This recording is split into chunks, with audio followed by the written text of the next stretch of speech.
Should there be a March break this year? We've been in school, this whole time. Virtual school is school. No one's on vacation. Many parents are saying yes, but the province is considering canceling the break in order to curb the spread of COVID-19. Do experts think it will make a difference? Plus, and now we're going to end up on shuttle buses for more than 7 years. transit riders and advocates are speaking out tonight after the TTC recommends replacing the Scarborough RT with buses until a subway is built. And temperatures dropping as snow moves in. The GTA under a winter weather travel advisory. How much snowfall can we expect? Good evening, I'm Kelda Yoon. We're just a few days into February, but March break is already on the minds of many parents. And the big question, should the province cancel it? The Ford government says it is considering doing so in an effort to curb the spread of COVID-19. But not everyone thinks it would be a good idea. Ali Chiasson has more. It's a talker amongst parents who could use a break themselves. I think it's ridiculous to cancel March break. And those who would like to power through. The fact that there has been so much on-off with school, I don't see any issues with canceling March break. And then you got to think about the teachers. I don't understand how they could take away the vacation of all of the teachers and education workers. Mom of 2 elementary schoolers, Jessica Greenberg, says to cancel March break implies that school hasn't been happening in earnest. Virtual school is school. Teachers are working their butts off, and kids are working their butts off, and parents are working their butts off. No one's on vacation. Samara Thompson agrees. I want my son's teachers to come back refreshed and ready to go with new excitement instead of being exhausted. And of course, the teachers' unions agree. Educators, education staff across this province are literally hanging by their fingertips day in and day out, trying to manage under very challenging circumstances. Frankly, it will be by March time for a break. But COVID-19 cases grew after the winter holidays. Could the same thing happen now? One key difference this time around are the significant barriers to international travel. But then there's this. With our numbers changing, with our volume, our percent positive changing, at the same time, the mutations, the variants coming up, we're in a very, as Dr. Brown said last week, a precarious situation. This is serious stuff. I appreciate that case numbers are declining in the country and they are declining in the province, but we're still a long way from where we need to be. Dr. Isaac Bogosh says even if there is a March break, it should just be a break from school, not the virus. In order to really curb the spread of COVID-19, especially some of the variants that we see emerging in Ontario, the best thing we can do is keep the number of contacts we have to a minimum and keep it within the house. Whatever the decision is, the province says it will be announced well in advance of March break, so plan your staycations accordingly. Ali Chiasson, CBC News, Toronto. Provincial health officials have released the results of a study into the prevalence of the variants of the virus that cause COVID-19. There are 3 main variants of concern that are being followed internationally. The so-called UK variant, or B.1.1.7, the South African variant, or so-called South African variant, the B.1.351, and the Brazilian variant, otherwise known as P.1. All 3 of these have significant numbers of mutations, as well as evidence of clinical and public health impact. The study analyzed all positive COVID-19 tests from January 20th of this year. Officials were looking for the presence of what they describe as variants of concern. 1,880 samples were screened. 103 had variant mutations. Most of those were found in the Simcoe-Muskoka District Health Unit, which is where Roberta Place is located. The long-term care home is dealing with an outbreak that has killed at least 66 people. In all, Ontario has confirmed 153 variant cases so far. while new daily COVID-19 numbers are continuing their downward trend. The province reporting just over 1,500 new cases of the virus today, with 88 more deaths over the past 24 hours. Officials are noting, however, there may be issues with the reliability of COVID-19 numbers this week because Toronto is migrating its data over to the province's centralized system.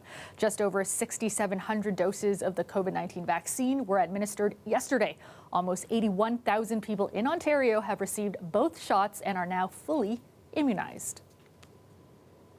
And we have video tonight of a violent arrest in Barrie posted online. Before we show it to you, just a warning that you may find it disturbing.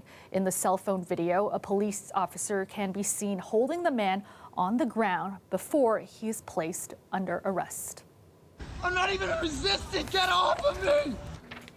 Get off of me! The video does not show what occurred leading up to it. Barrie Police said on Twitter tonight that they are aware a video has been posted on social media and is currently looking into the circumstances that resulted in the arrest this afternoon on Dunlop Street in downtown Barrie. The mayor of Barrie is also taking to social media to comment on this video, saying he will not ignore it, it will be fully investigated, and there will be full accountability. In a new report, the TTC is recommending closing the Scarborough RT in 2023 due to aging infrastructure. Now, as a replacement, it's suggesting the temporary use of buses until the Scarborough subway extension is finished construction in 2030.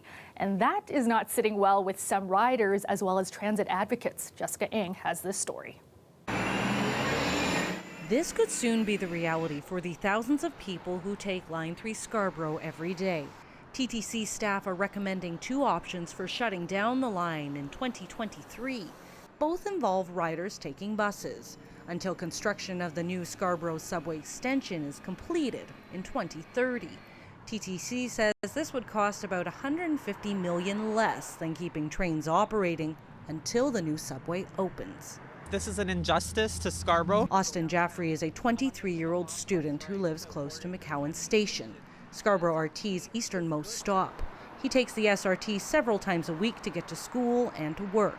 He sees the plan and the prioritization of transit systems in other areas as issues of equity. Many low-income and marginalized and racialized folks live in Scarborough, and we rely on the RT to get downtown. The people using it now are, quote unquote, disproportionately people of color, students, older people, people on fixed incomes, poor people, and it's really just such an insult. The SRT opened in March 1985 and was only designed to be in operation until 2010. There comes a point in time where you just can't keep something like that running anymore. Jaffrey says he's not surprised the SRT infrastructure is showing its age and needs to be replaced. He says nearly every trip he's taken in recent years has had some sort of mechanical issue. There's been many times when I've taken the RT and it has been put out of service and I had to wait 15-20 minutes for a shuttle bus to come. Today's report says riders can expect their commute time to go up. Transit advocates say more needs to be done. We would like the TTC to reserve the SRT track bed and right-of-way until, as they're exploring solutions. We want to see a dedicated bus lane so that buses can run on time and people can travel as quickly as possible. And we need Premier Ford and Mayor Tory to buy enough buses so that service across the system doesn't suffer. It's just so unfortunate and it's just so frustrating. Leaving regular riders like Jaffrey out in the cold. Jessica Ng, CBC News, Toronto. A live look at our harbor front tonight. It's clear now, but some snow is on the way, making for a possible sloppy commute. Let's bring in our meteorologist, Colette Kennedy, now, because lots of things going on weather-wise. And Colette, I'm glad I spent some time outdoors today because tomorrow might be a good day to stay inside. Yes, it's going to be completely different than what we experienced today, Kelda, with the sunshine, the temperatures way above seasonal, and that image you just saw there. Give it about 30 minutes, 30, 40 minutes, and that's going to look very different as well as the snow is knocking on the doorstep here. So we do have the winter weather travel issues because of the roads being kind of slippery, and I'll show you all the areas concerned. Strong winds as well will accompany this system. They'll start to kick up towards tomorrow, and it'll be a blustery day, and then they're going to stick around around for a while. So we get into some lake effect with those conditions. And it is back to reality after today because the temperatures will be plummeting as we're going to have some of that polar air pushing in. Daytime highs today, we actually made it to 4.1 degrees for the city. So Toronto, really, we should be around -2. That gives you an idea just how mild. Back towards Windsor, 1 degree there. But these temperatures where we're at now, close to the freezing mark, especially close to the lakeshore, we're at 2 degrees here. We'll be nearly steady there in Toronto through the overnight hours. It won't change that much towards tomorrow morning. That's why we're going to be seeing more of a mix close to the lakeshore and anywhere you are there towards the western edge of the lake. But we've been getting into, see the temperature right at freezing there for Windsor, even a little bit of freezing rain reported there, which has turned back over to some light snow into southwestern Ontario. So all these areas, and yes, it does include the city of Toronto. It wasn't in earlier. That has been included in our winter weather travel advisory because of the poor conditions tonight into tomorrow morning. Now for eastern Ontario, it carries on into the day tomorrow. For the rest of us, it's basically moved on by the time we get to about 8, 9 o'clock, at least through the GTA. So here it is into Hamilton, light snow being reported there over towards Burlington, of course, Oakville, Milton, through these regions, and basically knocking on the door now towards Mississauga and Brampton. So that's why I say it'll look a little different around the CN Tower there in the Harbour Cam if you just give it a little bit of time, definitely less than an hour as this is moving through. Look at these strikes too. Do you see these little flashes, blue flashes? I decided to turn the lightning on because I thought there's a chance we're getting enough of that updraft to be getting some thunder snow. And yes, in southwestern Ontario, that may. Did you hear some thunder? That's what it is. Now, as it moves through the overnight hours, mixing you see here, that's why we'll have lesser accumulations close to the shores, but you get away a little bit and then we get more into that 5 to 10 centimeter situation. Also, we get those winds that are going to kick up the lake effect. So your totals as we go towards tomorrow morning, lesser amounts you're seeing through here, but we are going to see those numbers going up, especially into these areas as we take it through towards Saturday when those lake effect machines start to drum up. And have a look at these winds. This is what we'll be dealing with tomorrow. Wind gusts 60, 70 kilometers an hour from the southwest to west, and then they'll eventually turn around to a more northwesterly direction. So around the Niagara region, up here to the lee of Georgian Bay and for the Bruce Peninsula, that's where we have the lake effect. And this is what we're looking at, that temperature -2. I know that doesn't look so bad, but it's going to keep going down, actually. So we get into temperatures where the lows, Calder, are close to seasonal, but it's these daytime highs are going to be such a change. We're almost 10 degrees cooler than we were today by the time we get to Saturday. All right. Thanks so much, Colette. Yeah, you're welcome. The weather is brought to you by Train, the most reliable heating and cooling brand. We test, so it runs. It's hard to stop a train. A union representing staff at a long-term care home is fighting for its workers. This after a grievance was filed saying management didn't protect staff from COVID-19. Lorinda Redekop has more. Jodelle Concepcion says she caught COVID-19 early on in the pandemic. She came down with symptoms days after she was asked to swab a resident. Didn't even think twice. I just said, okay, no problem. And then when I swabbed her, she was the first COVID positive resident in our home. Since then, a lot of deaths and a lot of staff got sick. Concepcion works at this home in Woodbridge. The union says it's on to its 4th outbreak. Concepcion was hospitalized for a week during the first wave. All I can think of is I was feeling like I was gonna die. It's very, very scary experience. God, forgive me for all the sins that I made. Let me live again. I only have one child. I want to have to see my, I want him to finish his education. She says she still has effects, heart problems and diabetes. Her union filed grievances, alleging the employer failed to provide a safe work environment and failed to properly compensate those affected by COVID-19. Today it appeared before an arbitrator for the first time, based on grievances filed back in May. But the really disconcerting thing is that it happened again in the summer, and it happened again in the fall, and it's happening again now. The home is currently in an outbreak under temporary management of a hospital, and the home is a nonprofit, but managed by the company Sienna. We can all claim a lack of knowledge in the first days of the first wave, but there is no excuse to not have been ready for the second wave. In a statement, the chair of the board for the home says they're participating fully in the arbitration process. But with the arbitration ongoing, they cannot comment on details. He says throughout the pandemic, health and safety of staff and residents have been our highest priority, and that they're committed to ensuring staff have all necessary PPE. Lorenda Redicomp, CBC News, Toronto. His hair gets all natty, and it's hard for him to get around. It goes over his eyes. It's hard for him to see. Coming up, with many businesses still closed because of the pandemic, pet grooming is being allowed to restart, but only under certain circumstances. We'll explain after the break.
While we aren't able to get a haircut during lockdown, and we can live with that, some pets have to get groomed or their health will suffer. That's why pet owners are glad the province relaxed some of the rules today. Groomers are now allowed to take clients in emergency situations.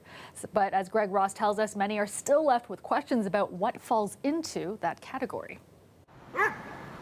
It's a problem many dog owners are faced with these days. It's very frustrating because his hair gets all natty, and it's hard for him to get around. It goes over his eyes. It's hard for him to see. It certainly is unhelpful and a little frustrating to not be able to use the services that we regularly rely on and need. With pet groomers not considered essential, most dogs are going to have to wait to get a trim until the lockdown is over. And that includes my dog, Oakley. Although the province did ease some of the restrictions on pet groomers. It's certainly a start. Starting today, groomers like Marguerite Sabrin can take some of their clients. A spokesperson from the Solicitor General's office telling the CBC groomers can groom dogs if they are strictly necessary to prevent an animal from requiring foreseeable and reasonably imminent veterinary care, or are providing services that an animal owner has been required to obtain pursuant to an order issued under the Provincial Animal Welfare Services Act. That's great news for this woman whose dog needs regular grooming for a skin condition. What happens is she'll rub and she'll get a sore. And to me, that would be considered an emergency, right? Because she had to go to the vet, antibiotics. But Sabrin says today's announcement from the province raises a number of questions. What constitutes an emergency? She says there are many situations where she would consider a dog to be in need of an emergency grooming, but she's not sure the bylaw officers would agree. So if the bylaw officer comes by and says, why are you open? You're grooming a dog. And you say, but it's an emergency. And he says, well, how is it an emergency? The dog's walking around, he's perfectly fine. Today, the city issued a statement saying that they have made bylaw officers aware of the changes. But Sabrin says an argument can be made that all grooming can prevent veterinary care. As a groomer, you're always checking for lesions, ear infections. We catch a lot of that. Nails have to be clipped. Some dogs grow faster than others. But for now, dog owners are simply going to have to fend for themselves. As you can see, I tried a little bit. It didn't work out that well. His hair looks a little worse than mine, but it's okay. Greg Ross, CBC News, Toronto. A brand new song honoring the life of freedom seeker Joshua Glover was released today. It was performed by several Canadian artists, including Julie Black and Cardinal Official. Jay Glover, my brother, yo, we acknowledge you. Spirit of the ancestors, we gotta follow through.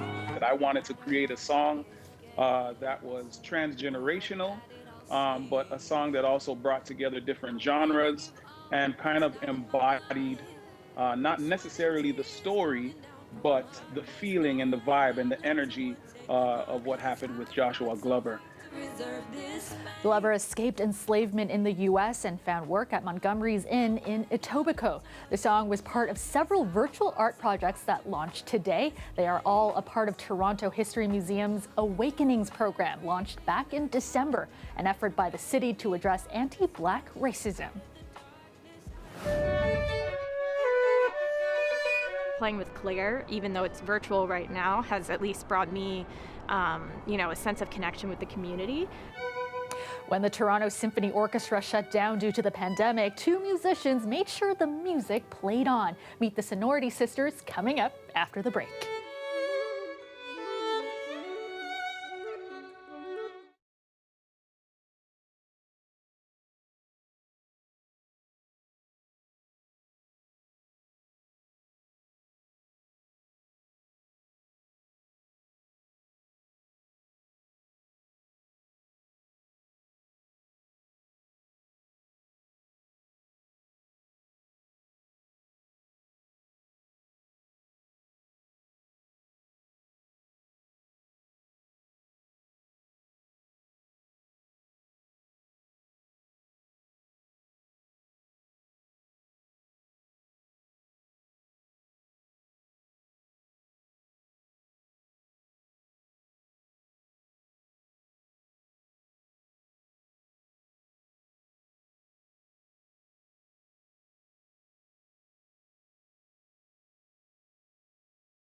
When the Toronto Symphony Orchestra shut down last spring because of the pandemic, Kelly Zimba and Claire Sems went from playing 4 to 5 shows a week to suddenly none. So they decided to form their own duo, Sonority Sisters, playing in parks and other outdoor spaces. Recently, with the colder weather, they've gone virtual. I spoke to them earlier this week about the importance of ensuring the music plays on. What was your reaction last March when TSO, Toronto Symphony Orchestra, had to shut down and you couldn't play anymore? I think we were all just incredibly surprised. It's interesting because looking back on that week, I remember thinking like, oh, okay, maybe this will blow over in a couple weeks or a month or something like that. When it became clear it would be a while, Kelly Zimba and her friend and fellow orchestra member Claire Sems decided to form their own duo, Sonority Sisters. When the lockdowns kind of loosened a little bit last spring, I guess maybe May, June, something like that, Claire and I decided let's start playing outside because really we were just, craving some opportunities to play music with people. I think the main reason we were playing in the parks was we realized the need for human connection. And every time we played in the park, everyone was like, this is so great. Like, this is exactly what I needed. It feels like there's life. And we felt the same way. They were asked to play at small weddings and birthday parties, but then came winter and the second lockdown, so they had to pivot. It became clear that, a lot of senior residents were really being isolated during this time. So that's when we started to do some of the virtual events because we wanted to be able to create music for them in a way that was accessible. This is not something that you've really done before, right? No, we had never thought of playing like online virtual concerts. I know I didn't know that Zoom existed before March, as probably many people didn't. But yeah, so it is kind of strange. But what's been really fun actually is that we get a lot more one-on-one interaction. Like people are able to raise their hand and ask a question. Ironic that since we are physically distanced, we get to actually communicate with more of our audiences than we normally do. Since we're on stage, we can't really just talk to an audience member. So that's been a silver lining for sure. Everyone I've talked to can pretty much agree that we really miss playing with each other. We really miss playing for other people. But I have a lot of hope with the warmer weather coming, the vaccine, that once it's safe to be together again, it will be that much better. And we'll really appreciate it and never take it for granted.